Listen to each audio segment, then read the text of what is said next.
A story by H.P. Lovecraft. I. From even the greatest of horrors, irony is seldom absent. Sometimes it enters directly into the composition of the events, while sometimes it relates only to their fortuitous position among persons and places. The latter sort is splendidly exemplified by a case in the ancient city of Providence, where in the late 40s Edgar Allan Poe used to sojourn often during his unsuccessful wooing of the gifted poetess, Mrs. Whitman. Poe generally stopped at the Mansion House in Benefit Street, the renamed Golden Ball Inn, whose roof has sheltered Washington, Jefferson, and Lafayette, and his favorite walk led northward along the same street to Mrs. Whitman's home and the neighboring hillside churchyard of St. John's, whose hidden expanse of 18th-century gravestones had for him a peculiar fascination. Now the irony is this. In this walk, so many times repeated, the world's greatest master of the terrible and the bizarre was obliged to pass a particular house on the eastern side of the street, a dingy, antiquated structure perched on the abruptly rising side hill, with a great unkempt yard dating from a time when the region was partly open country. It does not appear that he ever wrote or spoke of it, nor is there any evidence that he even noticed it.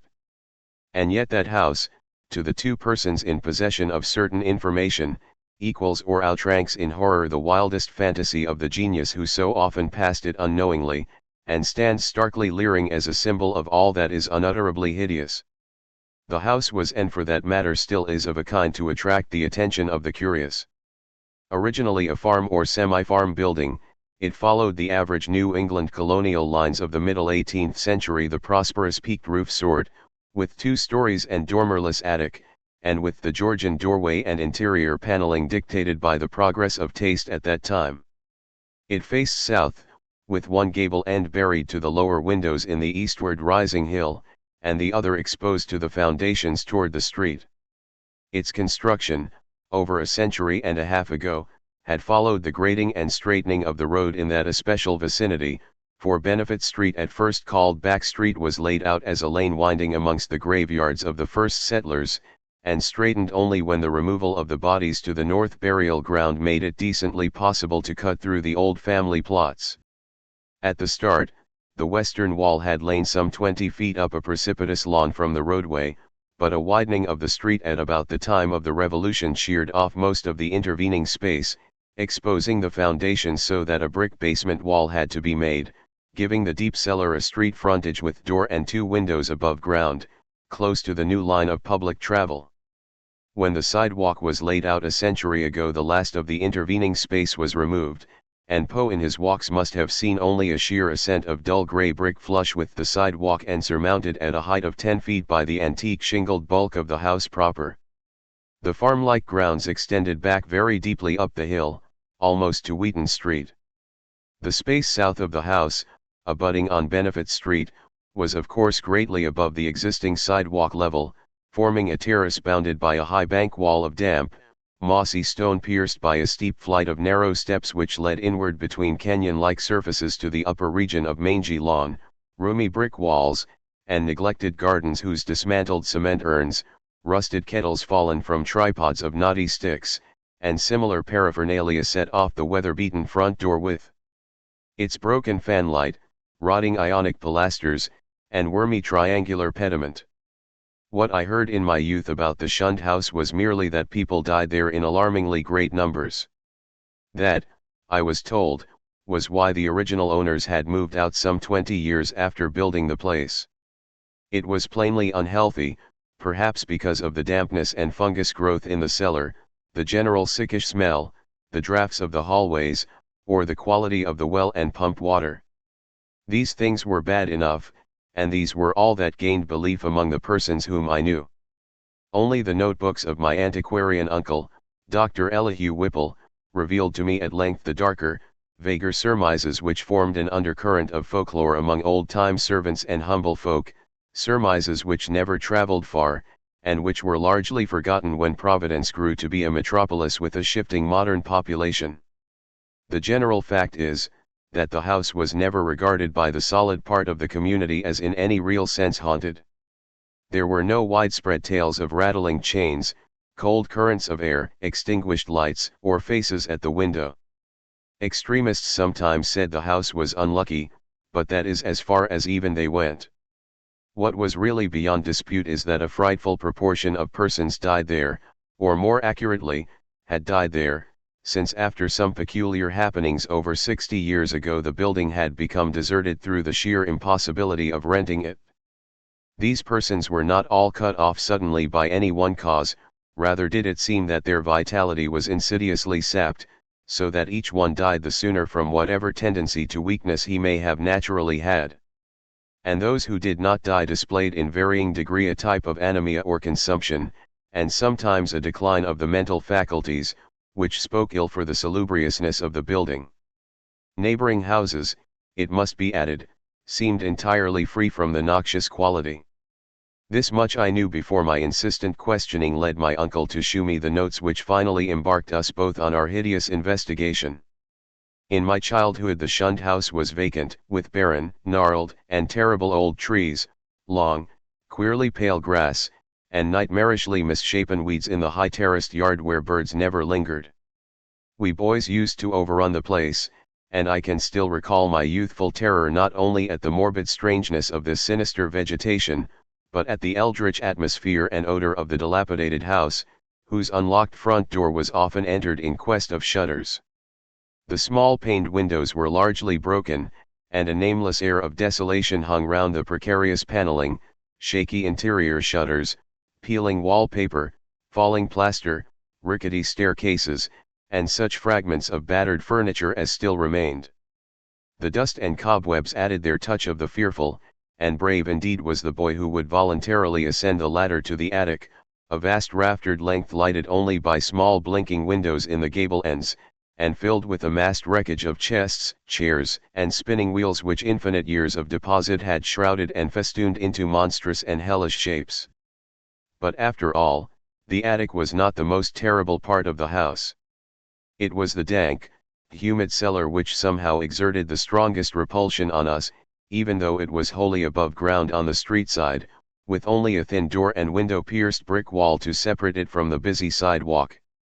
We scarcely knew whether to haunt it in spectral fascination, or to shun it for the sake of our souls and our sanity. For one thing, the bad odor of the house was strongest there, and for another thing, we did not like the white fungus growths which occasionally sprang up in rainy summer weather from the hard earth floor. Those fungi, grotesquely like the vegetation in the yard outside, were truly horrible in their outlines, detestable parodies of toadstools and Indian pipes, whose like we had never seen in any other situation. They rotted quickly, and at one stage became slightly phosphorescent, so that nocturnal passers-by sometimes spoke of witch fires glowing behind the broken panes of the feeder-spreading windows.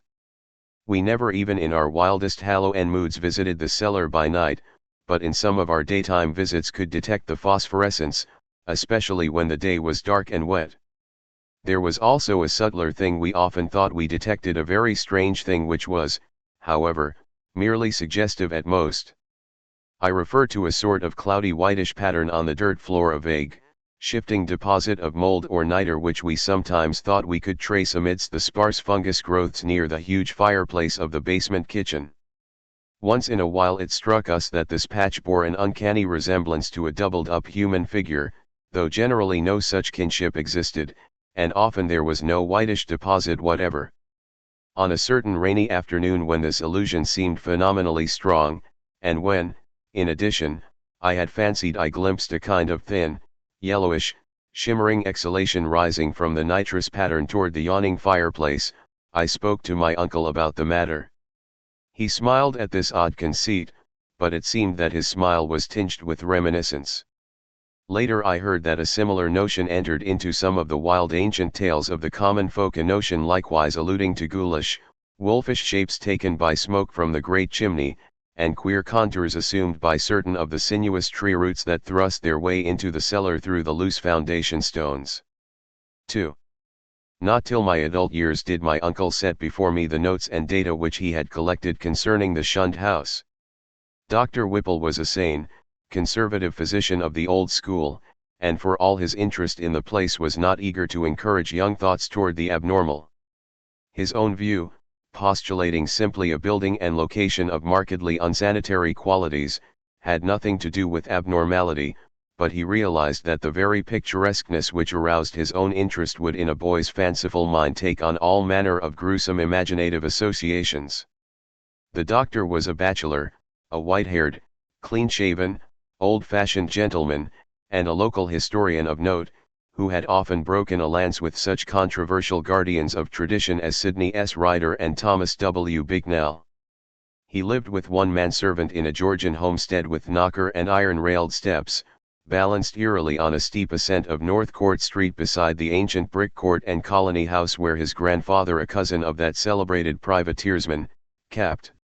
Whipple, who burnt His Majesty's armed schooner Gaspee in 1772, had voted in the legislature on May 4, 1776, for the independence of the Rhode Island colony. Around him in the damp, low-ceiled library with the musty white paneling, heavy carved-over mantel, and small-paned, vine-shaded windows, were the relics and records of his ancient family, among which were many dubious allusions to the shunned house in Benefit Street. That pest spot lies not far distant, for Benefit runs ledgewise just above the courthouse along the precipitous hill up which the first settlement climbed. When, in the end, my insistent pestering and maturing years evoked from my uncle the hoarded lore I sought, there lay before me a strange enough chronicle. Long-winded, statistical, and drearily genealogical as some of the matter was, there ran through it a continuous thread of brooding, tenacious horror and preternatural malevolence which impressed me even more than it had impressed the good doctor. Separate events fitted together uncannily, and seemingly irrelevant details held minds of hideous possibilities. A new and burning curiosity grew in me, compared to which my boyish curiosity was feeble and inchoate. The first revelation led to an exhaustive research, and finally to that shuddering quest which proved so disastrous to myself and mine. For at last my uncle insisted on joining the search I had commenced, and after a certain night in that house he did not come away with me. I am lonely without that gentle soul whose long years were filled only with honor, virtue, good taste, benevolence, and learning. I have reared a marble urn to his memory in St. John's churchyard, the place that Poe loved, the hidden grove of giant willows on the hill, where tombs and headstones huddle quietly between the hoary bulk of the church and the houses and bank walls of Benefit Street. The history of the house, opening amidst a maze of dates, revealed no trace of the sinister either about its construction or about the prosperous and honorable family who built it. Yet from the first a taint of calamity, soon increased to boding significance, was apparent. My uncle's carefully compiled record began with the building of the structure in 1763, and followed the theme with an unusual amount of detail. The shunned house, it seems, was first inhabited by William Harris and his wife Roby Dexter, with their children, Elkanah, born in 1755, Abigail, born in 1757, William, Jr., born in 1759, and Ruth, born in 1761. Harris was a substantial merchant and seaman in the West India trade, connected with the firm of Obadiah Brown and his nephews. After Brown's death in 1761, the new firm of Nicholas Brown & Co. made him master of the brig Prudence, Providence built, of 120 tons, thus enabling him to erect the new homestead he had desired ever since his marriage. The site he had chosen, a recently straightened part of the new and fashionable back street, which ran along the side of the hill above crowded Cheapside, was all that could be wished, and the building did justice to the location. It was the best that moderate means could afford, and Harris hastened to move in before the birth of a fifth child which the family expected. That child, a boy, came in December, but was stillborn. Nor was any child to be born alive in that house for a century and a half. The next April sickness occurred among the children, and Abigail and Ruth died before the month was over. Dr. Job Ives diagnosed the trouble as some infantile fever, though others declared it was more of a mere wasting away or decline. It seemed, in any event, to be contagious, for Hannah Bowen, one of the two servants, died of it in the following June. Eli Lidezen, the other servant, constantly complained of weakness, and would have returned to his father's farm in Rehoboth but for a sudden attachment for Mehitable Pears, who was hired to succeed Hannah. He died the next year, a sad year indeed, since it marked the death of William Harris himself, enfeebled as he was by the climate of Martinique, where his occupation had kept him for considerable periods during the preceding decade. The widowed Roby Harris never recovered from the shock of her husband's death, and the passing of her firstborn Elkanah 2 years later was the final blow to her reason. In 1768 she fell victim to a mild form of insanity, and was thereafter confined to the upper part of the house, her elder maiden sister, Mercy Dexter, having moved in to take charge of the family. Mercy was a plain, raw-boned woman of great strength, but her health visibly declined from the time of her advent. She was greatly devoted to her unfortunate sister, and had an especial affection for her only surviving nephew William, who from a sturdy infant had become a sickly, spindling lad. In this year the servant Mehitabel died, and the other servant, Preserved Smith, left without coherent explanation, or at least, with only some wild tales and a complaint that he disliked the smell of the place. For a time Mercy could secure no more help, since the 7 deaths and case of madness, all occurring within 5 years' space, had begun to set in motion the body of fireside rumor which later became so bizarre. Ultimately, however, she obtained new servants from out of town, and White, a morose woman from that part of North Kingstown now set off as the township of Exeter, and a capable Boston man named Zenas Lowe. It was N. White who first gave definite shape to the sinister idle talk. Mercy should have known better than to hire anyone from the Nooseneck Hill country, for that remote bit of backwoods was then, as now, a seat of the most uncomfortable superstitions. As lately as 1892 an Exeter community exhumed a dead body and ceremoniously burnt its heart in order to prevent certain alleged visitations injurious to the public health and peace, and one may imagine the point of view of the same section in 1768. Anne's tongue was perniciously active, and within a few months Mercy discharged her, filling her place with a faithful and amiable Amazon from Newport, Maria Robbins. Meanwhile poor Roby Harris, in her madness, gave voice to dreams and imaginings of the most hideous sort. At times her screams became insupportable, and for long periods she would utter shrieking horrors which necessitated her son's temporary residence with his cousin, Peleg Harris, in Presbyterian Lane near the new college building. The boy would seem to improve after these visits, and had Mercy been as wise as she was well-meaning, she would have let him lie permanently with Peleg. Just what Mrs. Harris cried out in her fits of violence, tradition hesitates to say, or rather, presents such extravagant accounts that they nullify themselves through sheer absurdity. Certainly it sounds absurd to hear that a woman educated only in the rudiments of French often shouted for hours in a coarse and idiomatic form of that language, or that the same person, alone and guarded, complained wildly of a staring thing which bit and chewed at her. In 1772 the servant Zenas died, and when Mrs. Harris heard of it she laughed with a shocking delight utterly foreign to her. The next year she herself died, and was laid to rest in the North Burial Ground beside her husband. Upon the outbreak of trouble with Great Britain in 1775, William Harris, despite his scant 16 years and feeble constitution, managed to enlist in the Army of Observation under General Greene, and from that time on enjoyed a steady rise in health and prestige. In 1780, as a captain in Rhode Island forces in New Jersey under Colonel Angell, he met and married Phoebe Hetfield of Elizabethtown, whom he brought to Providence upon his honorable discharge in the following year.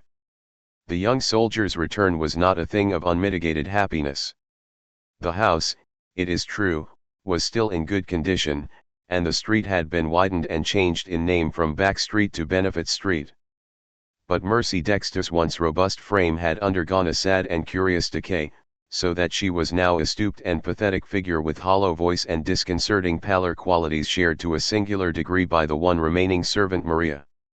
In the autumn of 1782 Phoebe Harris gave birth to a stillborn daughter, and on the 15th of the next May Mercy Dexter took leave of a useful, austere, and virtuous life.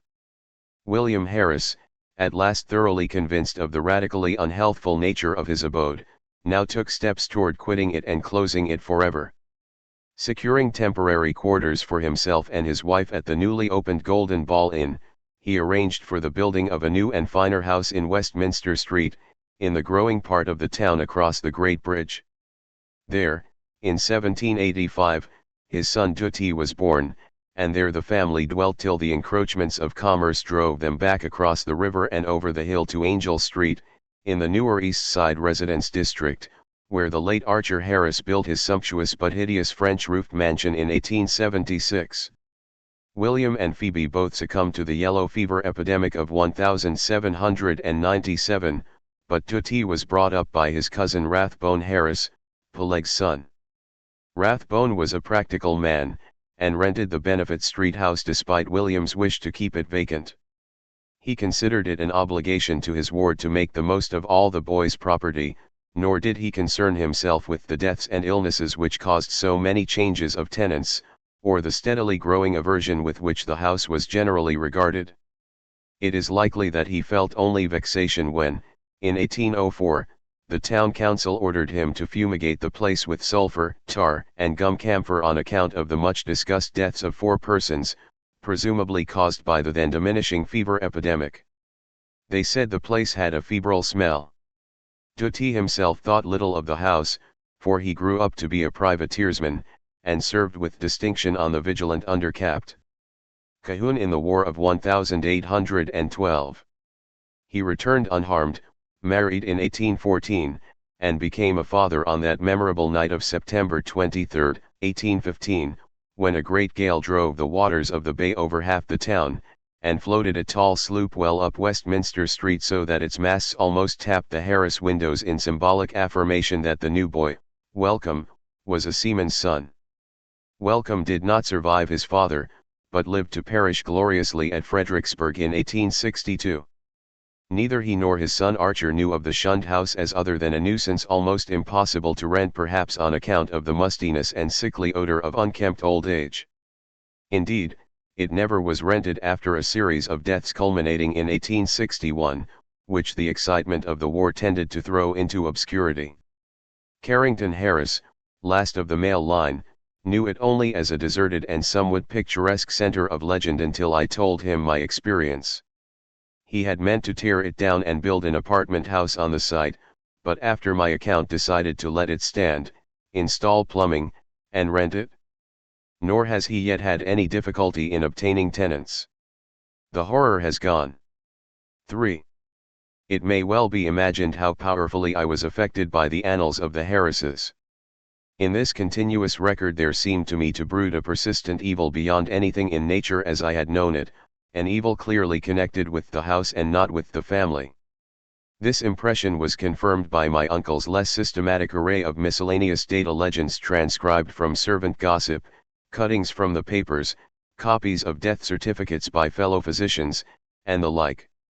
All of this material I cannot hope to give, for my uncle was a tireless antiquarian and very deeply interested in the shunned house, but I may refer to several dominant points which earn notice by their recurrence through many reports from diverse sources.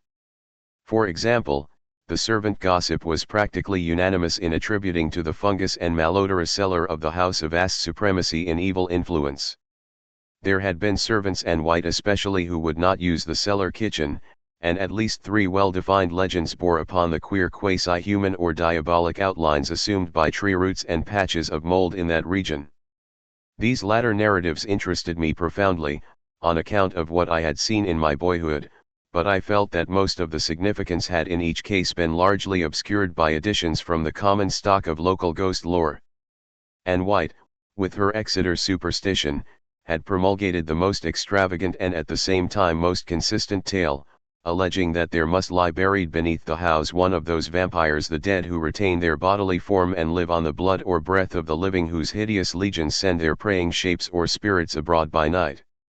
To destroy a vampire one must, the grandmothers say, exhume it and burn its heart, or at least drive a stake through that organ, and Anne's dogged insistence on a search under the cellar had been prominent in bringing about her discharge.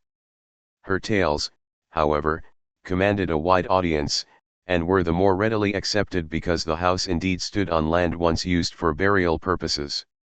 To me their interest depended less on this circumstance than on the peculiarly appropriate way in which they dovetailed with certain other things. The complaint of the departing servant preserved Smith, who had preceded Anne and never heard of her, that something sucked his breath at night, the death certificates of fever victims of 1804, issued by Dr. Chad Hopkins, and shewing the 4 deceased persons all unaccountably lacking in blood, and the obscure passages of poor Roby Harris's ravings, where she complained of the sharp teeth of a glassy-eyed, half-visible presence. Free from unwarranted superstition though I am, these things produced in me an odd sensation, which was intensified by a pair of widely separated newspaper cuttings relating to deaths in the shunned house, one from the Providence Gazette and Country Journal of April 12, 1815, and the other from the Daily Transcript and Chronicle of October 27, 1845, each of which detailed an appallingly grisly circumstance whose duplication was remarkable. It seems that in both instances the dying person, in 1815 a gentle old lady named Stafford, and in 1845 a school teacher of middle age named Eleazar Durfee, became transfigured in a horrible way, glaring glassily and attempting to bite the throat of the attending physician. Even more puzzling, though, was the final case which put an end to the renting of the house, a series of anemia deaths preceded by progressive madnesses wherein the patient would craftily attempt the lives of his relatives by incisions in the neck or wrist. This was in 1860 and 1861, when my uncle had just begun his medical practice, and before leaving for the front he heard much of it from his elder professional colleagues. The really inexplicable thing was the way in which the victims, ignorant people, for the ill-smelling and widely shunned house could now be rented to no others, would babble maledictions in French, a language they could not possibly have studied to any extent. It made one think of poor Roby Harris nearly a century before, and so moved my uncle that he commenced collecting historical data on the house after listening, some time subsequent to his return from the war, to the first-hand account of Drs. Chase and Whitmarsh.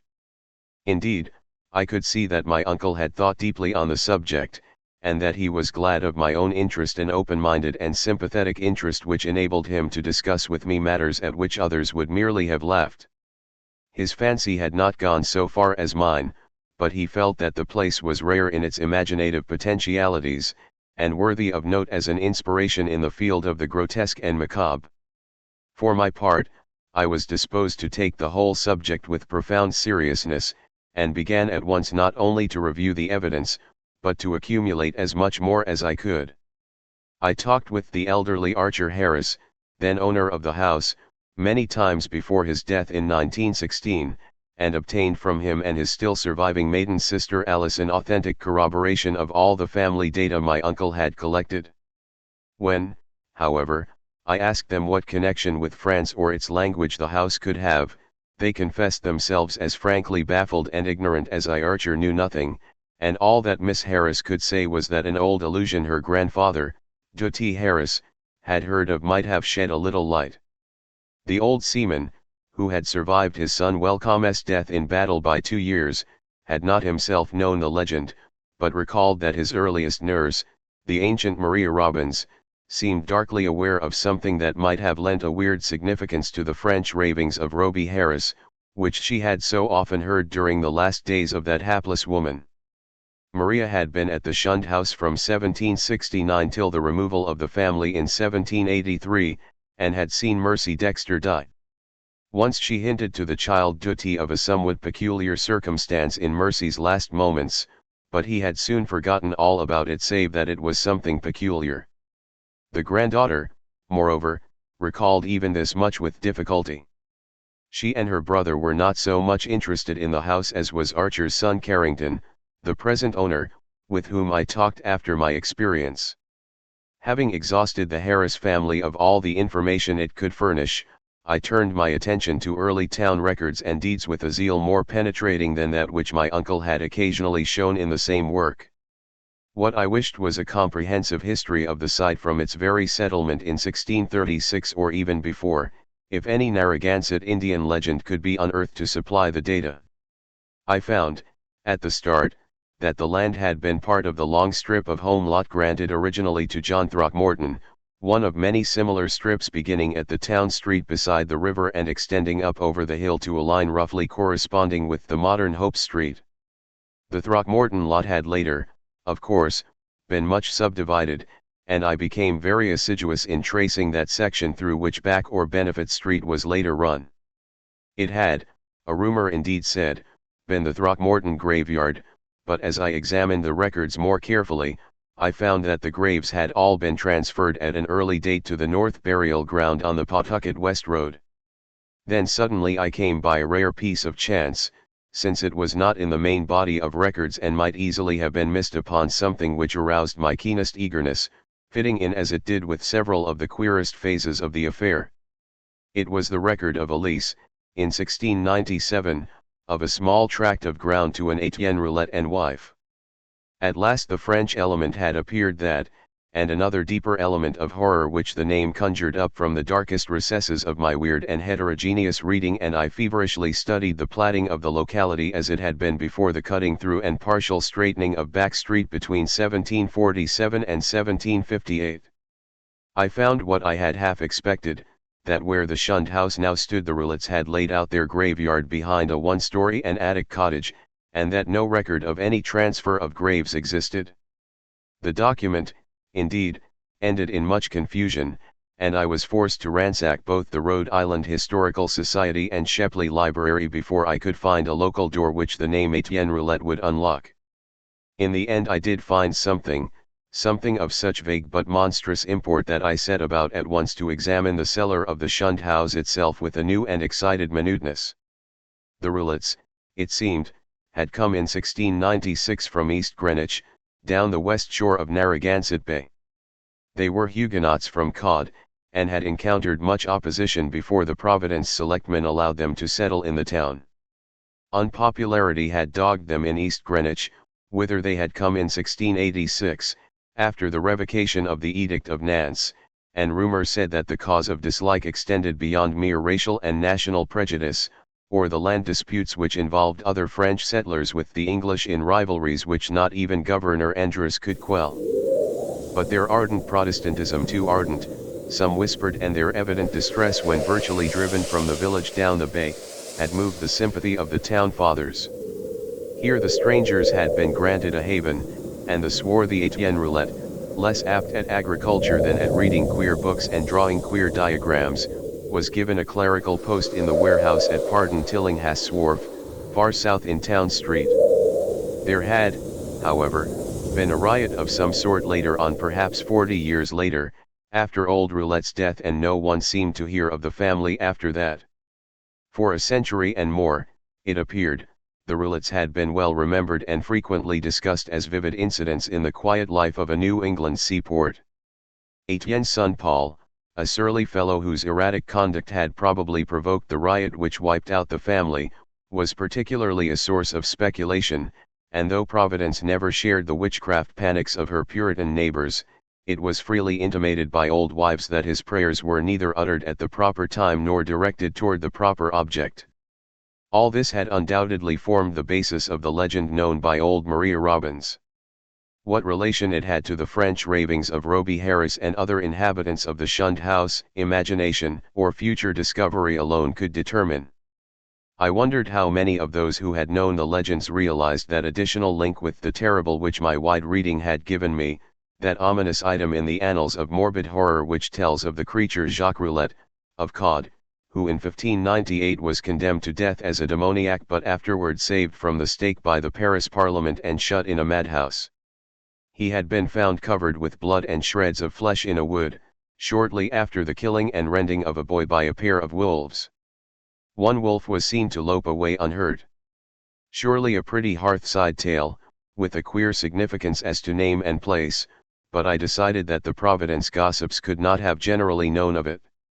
Had they known, the coincidence of names would have brought some drastic and frightened action indeed. Might not its limited whispering have precipitated the final riot which erased the Roulettes from the town? I now visited the accursed place with increased frequency, studying the unwholesome vegetation of the garden, examining all the walls of the building, and poring over every inch of the earthen cellar floor. Finally, with Carrington Harris's permission, I fitted a key to the disused door opening from the cellar directly upon Benefit Street, preferring to have a more immediate access to the outside world than the dark stairs, ground floor hall, and front door could give. There, where morbidity lurked most thickly, I searched and poked during long afternoons when the sunlight filtered in through the cobwebbed above-ground windows, and a sense of security glowed from the unlocked door which placed me only a few feet from the placid sidewalk outside. Nothing new rewarded my efforts, only the same depressing mustiness and faint suggestions of noxious odors and nitrous outlines on the floor, and I fancy that many pedestrians must have watched me curiously through the broken panes. At length, upon a suggestion of my uncle's, I decided to try the spot nocturnally, and one stormy midnight ran the beams of an electric torch over the moldy floor with its uncanny shapes and distorted, half-phosphorescent fungi. The place had dispirited me curiously that evening, and I was almost prepared when I saw, or thought I saw, amidst the whitish deposits a particularly sharp definition of the huddled form I had suspected from boyhood. Its clearness was astonishing and unprecedented, and as I watched I seemed to see again the thin, yellowish, shimmering exhalation which had startled me on that rainy afternoon so many years before. Above the anthropomorphic patch of mold by the fireplace it rose, a subtle, sickish, almost luminous vapor which as it hung trembling in the dampness seemed to develop vague and shocking suggestions of form, gradually trailing off into nebulous decay and passing up into the blackness of the great chimney with a feeder in its wake. It was truly horrible, and the more so to me because of what I knew of the spot. Refusing to flee, I watched it fade, and as I watched I felt that it was in turn watching me greedily with eyes more imaginable than visible. When I told my uncle about it he was greatly aroused, and after a tense hour of reflection, arrived at a definite and drastic decision. Weighing in his mind the importance of the matter, and the significance of our relation to it, he insisted that we both test and if possible destroy the horror of the house by a joint night or nights of aggressive vigil in that musty and fungus-cursed cellar. 4. On Wednesday, June 25, 1919, after a proper notification of Carrington Harris which did not include surmises as to what we expected to find, my uncle and I conveyed to the shunned house 2 camp chairs and a folding camp cot, together with some scientific mechanism of greater weight and intricacy. These we placed in the cellar during the day, screening the windows with paper and planning to return in the evening for our first vigil. We had locked the door from the cellar to the ground floor, and having a key to the outside cellar door, we were prepared to leave our expensive and delicate apparatus which we had obtained secretly and at great cost as many days as our vigils might need to be protracted. It was our design to sit up together till very late, and then watch singly till dawn in 2-hour stretches, myself first and then my companion, the inactive member resting on the cot. The natural leadership with which my uncle procured the instruments from the laboratories of Brown University and the Cranston Street Armory, and instinctively assumed direction of our venture, was a marvelous commentary on the potential vitality and resilience of a man of 81. Elihu Whipple had lived according to the hygienic laws he had preached as a physician, and but for what happened later would be here in full vigor today. Only 2 persons suspect what did happen: Carrington Harris and myself. I had to tell Harris because he owned the house and deserved to know what had gone out of it. Then too, we had spoken to him in advance of our quest, and I felt after my uncle's going that he would understand and assist me in some vitally necessary public explanations. He turned very pale, but agreed to help me, and decided that it would now be safe to rent the house. To declare that we were not nervous on that rainy night of watching would be an exaggeration both gross and ridiculous. We were not, as I have said, in any sense childishly superstitious, but scientific study and reflection had taught us that the known universe of 3 dimensions embraces the merest fraction of the whole cosmos of substance and energy. In this case an overwhelming preponderance of evidence from numerous authentic sources pointed to the tenacious existence of certain forces of great power and, so far as the human point of view is concerned, exceptional malignancy. To say that we actually believed in vampires or werewolves would be a carelessly inclusive statement.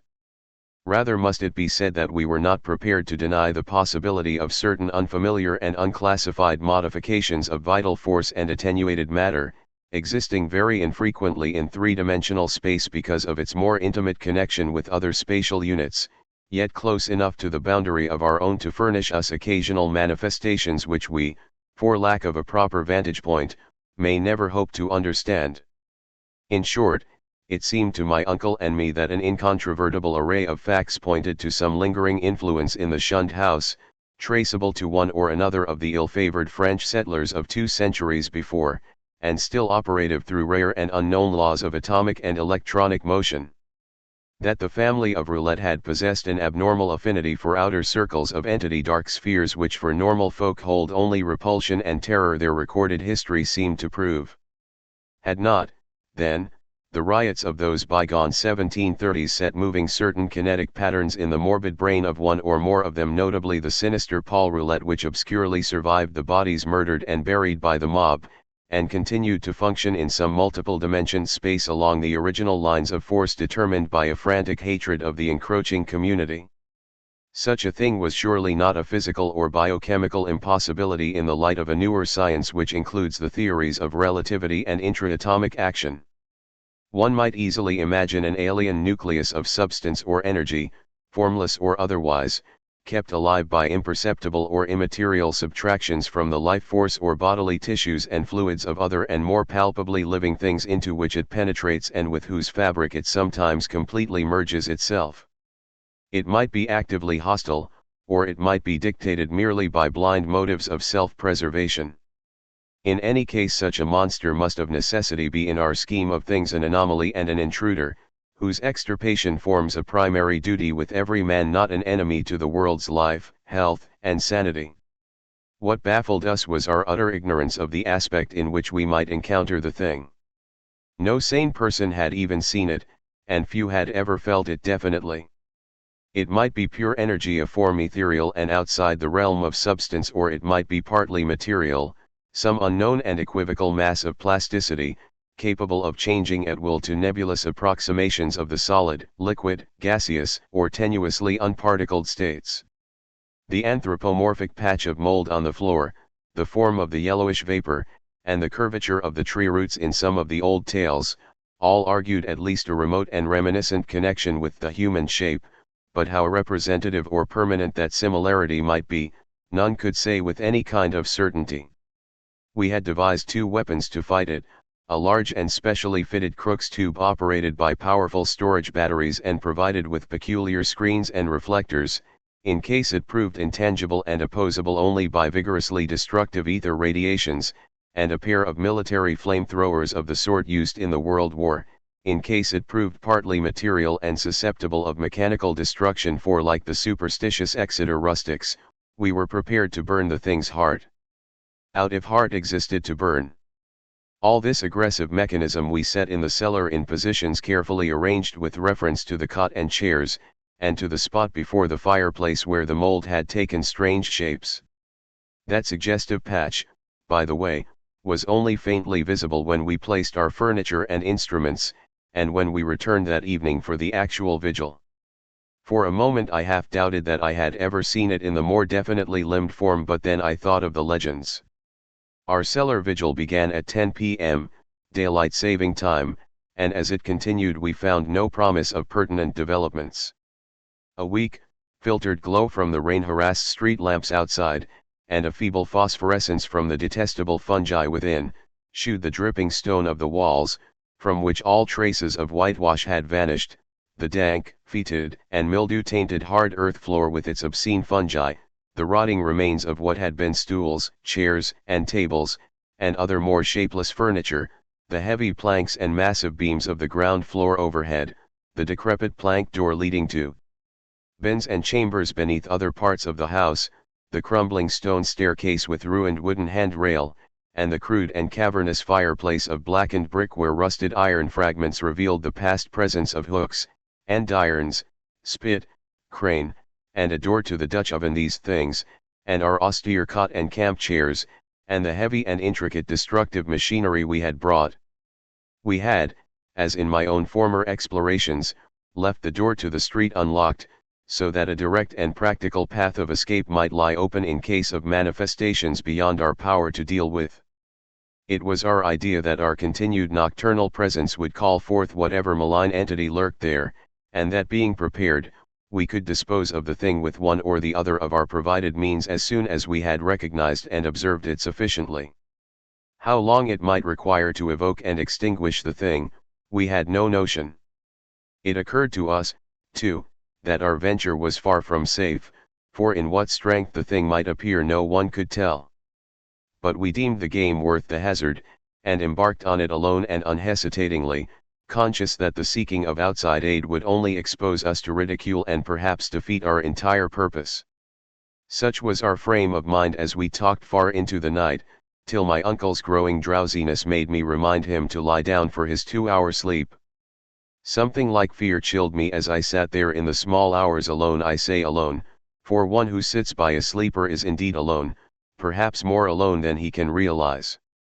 My uncle breathed heavily, his deep inhalations and exhalations accompanied by the rain outside, and punctuated by another nerve-wracking sound of distant dripping water within, for the house was repulsively damp even in dry weather, and in this storm positively swamp-like.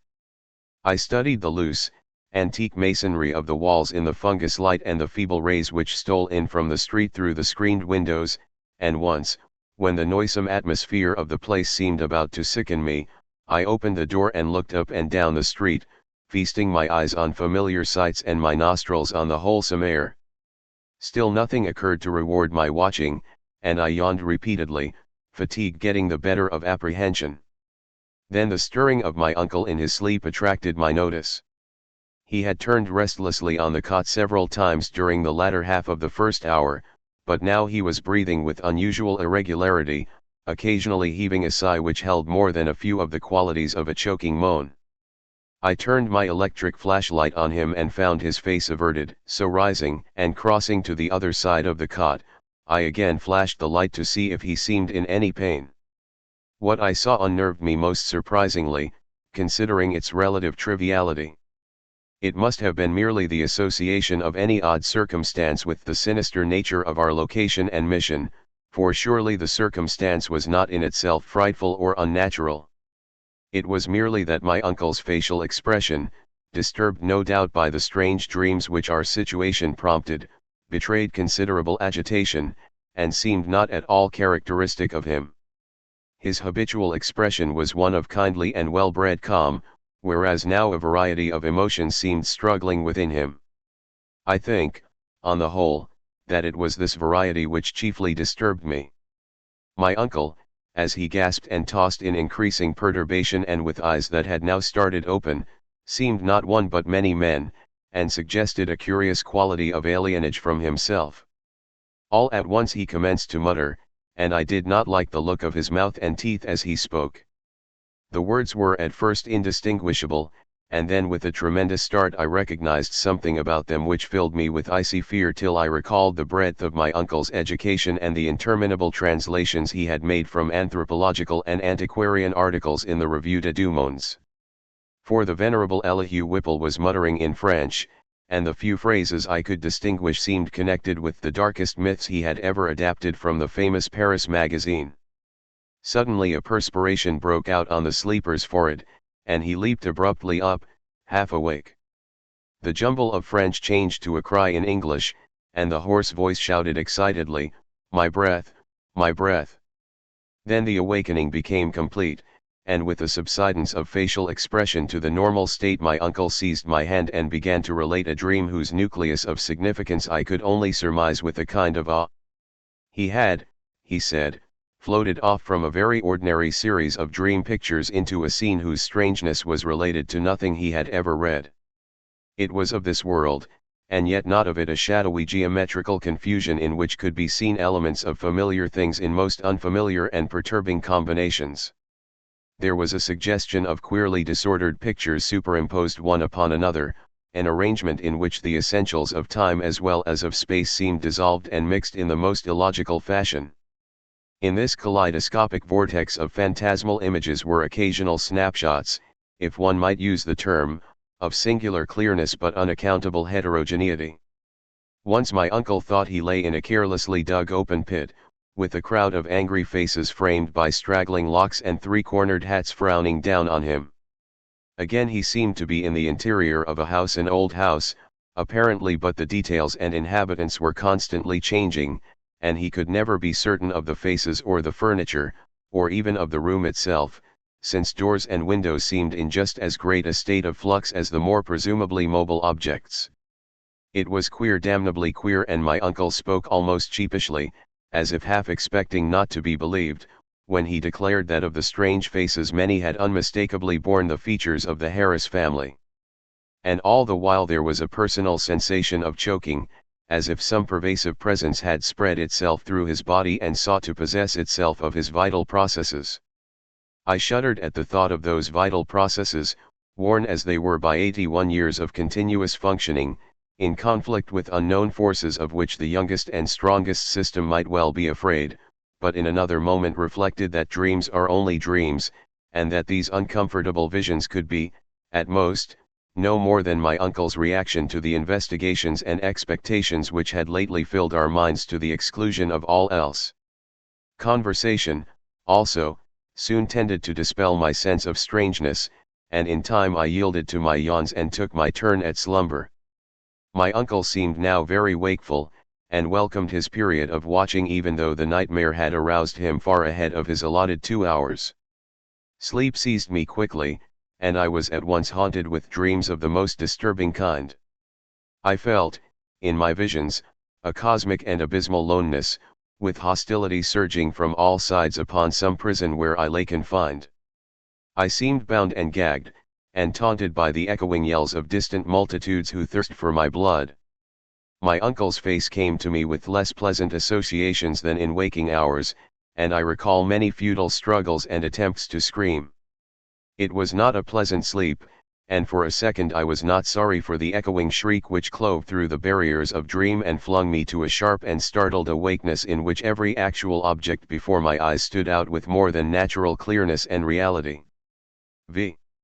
I had been lying with my face away from my uncle's chair, so that in this sudden flash of awakening I saw only the door to the street, the more northerly window, and the wall and floor and ceiling toward the north of the room, all photographed with morbid vividness on my brain in a light brighter than the glow of the fungi or the rays from the street outside.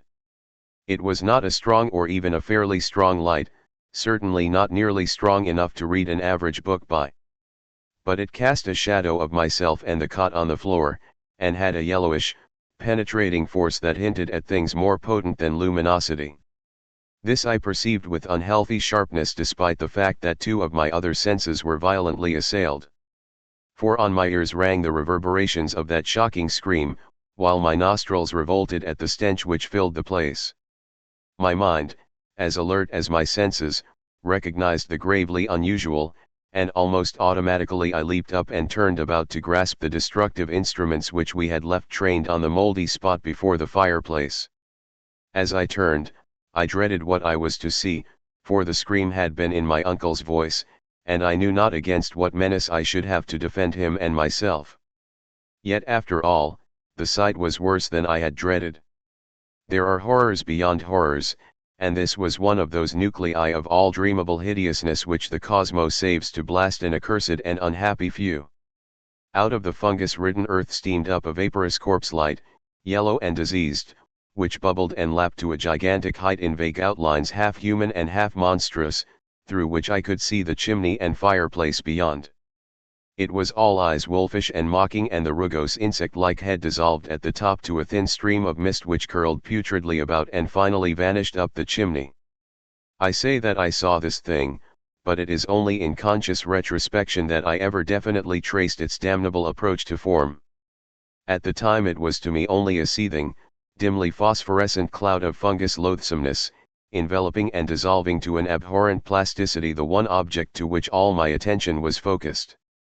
That object was my uncle, the venerable Elihu Whipple, who with blackening and decaying features leered and gibbered at me, and reached out dripping claws to rend me in the fury which this horror had brought.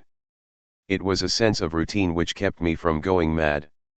I had drilled myself in preparation for the crucial moment, and blind training saved me.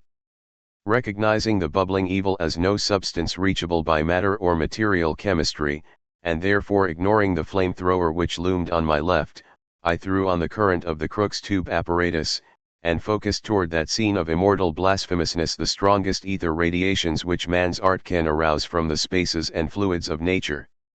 There was a bluish haze and a frenzied sputtering, and the yellowish phosphorescence grew dimmer to my eyes. But I saw the dimness was only that of contrast, and that the waves from the machine had no effect whatever. Then, in the midst of that demoniac spectacle, I saw a fresh horror which brought cries to my lips and sent me fumbling and staggering toward that unlocked door to the quiet street, careless of what abnormal terrors I loosed upon the world, or what thoughts or judgments of men I brought down upon my head. In that dim blend of blue and yellow the form of my uncle had commenced a nauseous liquefaction whose essence eludes all description, and in which there played across his vanishing face such changes of identity as only madness can conceive. He was at once a devil and a multitude, a charnel house and a pageant. Lit by the mixed and uncertain beams, that gelatinous face assumed a score 100 aspects, grinning, as it sank to the ground on a body that melted like tallow, in the caricatured likeness of legions strange and yet not strange. I saw the features of the Harris line, masculine and feminine, adult and infantile, and other features old and young, coarse and refined, familiar and unfamiliar. For a second there flashed a degraded counterfeit of a miniature of poor Mad Roby Harris that I had seen in the School of Design Museum, and another time I thought I caught the raw-boned image of Mercy Dexter as I recalled her from a painting in Carrington Harris's house. It was frightful beyond conception, toward the last, when a curious blend of servant and baby visages flickered close to the fungus floor where a pool of greenish grease was spreading. It seemed as though the shifting features fought against themselves, and strove to form contours like those of my uncle's kindly face. I like to think that he existed at that moment, and that he tried to bid me farewell. It seems to me I hiccuped a farewell from my own parched throat as I lurched out into the street, a thin stream of grease following me through the door to the rain-drenched sidewalk. The rest is shadowy and monstrous. There was no one in the soaking street, and in all the world there was no one I dared tell. I walked aimlessly south past College Hill and the Athenaeum, down Hopkins Street, and over the bridge to the business section where tall buildings seemed to guard me as modern material things guard the world from ancient and unwholesome wonder. Then grey dawn unfolded wetly from the east, silhouetting the archaic hill and its venerable steeples, and beckoning me to the place where my terrible work was still unfinished. And in the end I went, wet, hatless, and dazed in the morning light, and entered that awful door in Benefit Street which I had left ajar, and which still swung cryptically in full sight of the early householders to whom I dared not speak. The grease was gone, for the moldy floor was porous.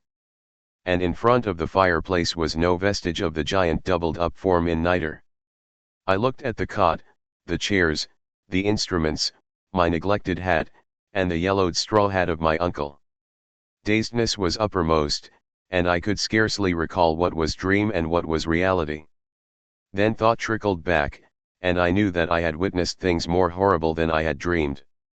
Sitting down, I tried to conjecture as nearly as sanity would let me just what had happened, and how I might end the horror, if indeed it had been real. Matter it seemed not to be, nor ether, nor anything else conceivable by mortal mind. What, then, but some exotic emanation, some vampirish vapor such as Exeter rustics tell of as lurking over certain churchyards? This I felt was the clue, and again I looked at the floor before the fireplace where the mold and nitre had taken strange forms.